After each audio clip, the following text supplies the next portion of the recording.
ప్రతి మీడియాకి ఏ ఛానల్కైనా అడగండి. ఉందా క్వశ్చన్? ఉందా? ఏం పర్వాలేదు, ఫ్రెండ్లీగా అడుగుదాం. ఫ్రెండ్లీగానే, శత్రుత్వం వద్దు, ఫ్రెండ్లీగానే. నేను పోయిన తర్వాత అది ఇది అని చెప్పి రాస్తే మాత్రము మరి మీరే అన్నారు పట్టాల మీద పండు పెడతారా? మరి అది లేకపోయినప్పుడు మీరు నిరూపించకపోతే పట్టాల మీద పండు పెట్టే కూడా నేను సిద్ధంగా ఉన్నాను. ఎందుకంటే నాకేం లెక్కలే, అన్ని విధాలుగా చేసి వచ్చినోడిని.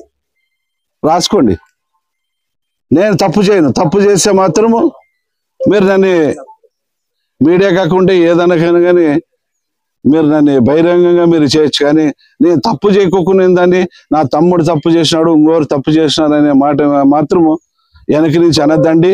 ఏదైనా తప్పు చేసినానని చెప్పి నేరుగా అడగండి.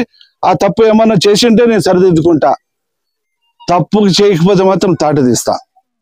ఇది మరొకసారి హెచ్చరిస్తున్నా. నా పైన రాసేటప్పుడు కూడా ఎవరైనా కానీ అన్ని విధాలుగా ఆలోచన చేసి రాయండి. నేను కబ్జా చేసే మాత్రం తల వంచుతా, కబ్జా చేయకపోతే తల ఎత్తుకొని నడుస్తా.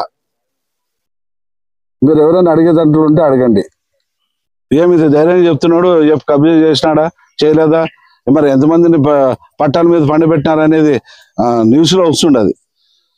ఇదే కోరిక మేరకు నిన్ననే మా కార్యకర్తలతో, మా నాయకులతో, మా కుటుంబ సభ్యులు, తెలుగుదేశం కుటుంబ సభ్యులతో కూర్చున్నప్పుడు నా పరిపాలన బాగలేదు, ఒక ప్రతి ఒక్కరు అన్నదమ్ములతో ఎమ్మెల్యేలుగా ప్రవర్తిస్తారని చెప్పేసి ఏ మీడియా సోదరులు అంటున్నారు, మీ అభిప్రాయం అని అడిగితే ప్రతి ఒక్కరు అన్నాళ్ళు. మరి వాళ్ళ మాటల్లోనే అడుగుదాం.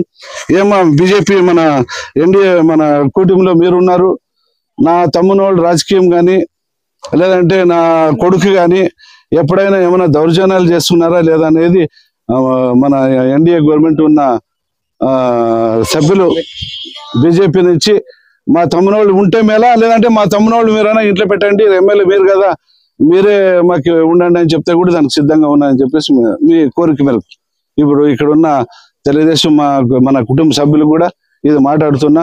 అన్న మీ పరిపాలన తమ్మునోళ్ళ రాజకీయం కదా, మీరే చేయండి అని చెప్పినా దానికి సిద్ధంగా ఉన్నాను. డిపార్ట్మెంట్ వారిని కూడా చెప్పండి మీరు మీడియాకి. ఇబ్బంది ఏం లేదు. మన గుంతకల్లో గుమ్మనూరు జయరామన్న గారు నిజంగా ఆయన వచ్చి 7 నెలలు అయింది. అందరికీ సమానంగా, అంటే ఎన్డీఏ కూటమి సభ్యులకు, జనసేన కానివ్వండి, బీజేపీ నాయకులకు కానివ్వండి, సమానంగా చూసుకుంటూ ఏ కార్యక్రమాలకైనా వాళ్ళు మమ్మల్ని ఇన్వైట్ చేస్తున్నారు. ఇంకోటి వాళ్ళ తమ్ముళ్ళ గురించి అడిగితే కనుక అన్న లేనప్పుడు, అందుబాటులో లేనప్పుడు అన్న లేని లోటు వాళ్ళు తీరుస్తున్నారు ప్రజలకి. అంటే వాళ్ళకి ఏ సమస్య ఉన్నా ప్రతి దానికి ఎమ్మెల్యే అందుబాటులో ఉండరు కదా, వాళ్ళ మీటింగ్కి వెళ్ళినప్పుడు ఇంకొక దానికి వెళ్ళినప్పుడు కానీ ఆ ప్లేస్ లో వాళ్ళ తమ్ములు ఉండి ప్రజల సమస్యల్ని తీరుస్తున్నారు. అంతేకాని దౌర్జన్యం అయితే నాకు ఇక్కడ కనపడలేదండి. ఇంకా ఎవరైనా మనోళ్ళు ఒకవేళ తమ్మునోళ్ళు ఉంటే మేలా, ఉంటే బాగలేదు అనేది కూడా ఎవరైనా సిద్ధంగా. నమస్కారం. గుంతకల్ నియోజకవర్గంలో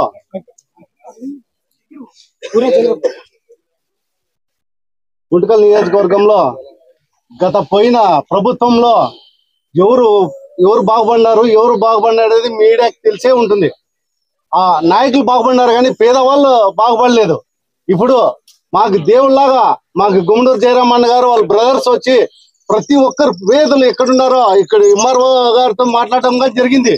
ఇంకా వచ్చింది 8 నెలలు అయింది. అప్పుడే వాళ్ళ మీద నిందలు మోపడము ఇది సరైనది కాదు.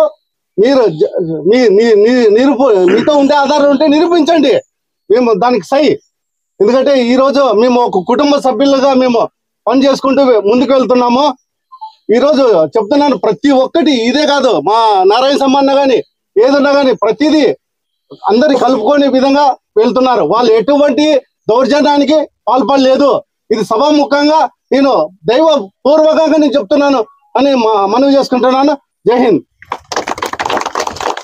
తెలుగుదేశం పార్టీ తరఫున చెప్తున్నా. ఎక్స్ కౌన్సిలర్ నేను, నా భార్య కూడా ఎక్స్ కౌన్సిలర్. ఇంతమందిని నేను కూడా చూసాను, ఎమ్మెల్యేలని, ప్రభుత్వాన్ని అన్ని చూసిన.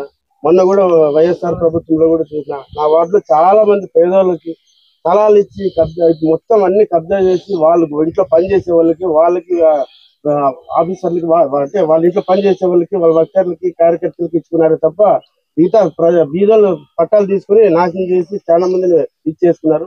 మన జయరామన్న ఎమ్మెల్యే అయిన తర్వాత 7 నెలలు 8 నెలలు దగ్గర అవుతా ఉంది. ఇంతవరకు అయింది ఏ నాయకుడు కూడా కార్యకర్తను పిలిచి నువ్వు ఇది కావాలా ఏం కావాలని అడిగి ఎప్పుడు చేసింది లేదు. మన జయరామన్న అయితే ఈ 7 నెలల్లో ఏ కార్యకర్త పోయినా కూడా అంటే నాయకుడు అనేది లేకుండా కార్యకర్తకు కూడా సాయం చేసి పనులు చేసి ఈ రోజు ఇస్తున్నాడు. దౌర్జన్యం అది ఇది అంటే వాళ్ళు ఇంతవరకు దౌర్జన్యం ఎక్కడ చేసింది కూడా లేదు. ఊరే టీవీ 9 దాంట్లో దీంట్లో ఊరే ఇచ్చేస్తున్నారు తప్ప వాళ్ళకి వచ్చింది అంటే ప్రూఫ్ తో సహా వస్తే అన్న సవాల్ చేస్తున్నాడు, దానికి మీరు అంగీకరించాలి. ఇంకోటి అదే పనిగా దౌర్జన్యం చేస్తున్నారు అని ఇచ్చేస్తున్నారు. 24 గంటలు నారాయణ సామన్న గారు గుంటకల్లో ఉంటూ పేదలకు ఏది వచ్చినా కూడా పోలీస్ స్టేషన్ వచ్చినా రెవెన్యూ ఆఫీస్ వచ్చినా ఆయన సేవలు చేసుకుంటూ ఇచ్చేస్తున్నాడు. ఎమ్మెల్యే గారు ఏదైనా ఊరికి పోయినప్పుడు ఆయన ఉన్నప్పుడు ఉండి చేసి ఇచ్చేస్తా ఉన్నాడు. మన గుంటకల్లో మాత్రం గిరిజనాలు అంటే ఎమ్మెల్యే గారు ఎవరు చేయలేదు. మా తెలుగుదేశం కుటుంబ సభ్యులంతా మేము ఇప్పుడు జయరామన్న ద్వారానే మేము బాగున్నామని మేము తెలియపడుతున్నాం.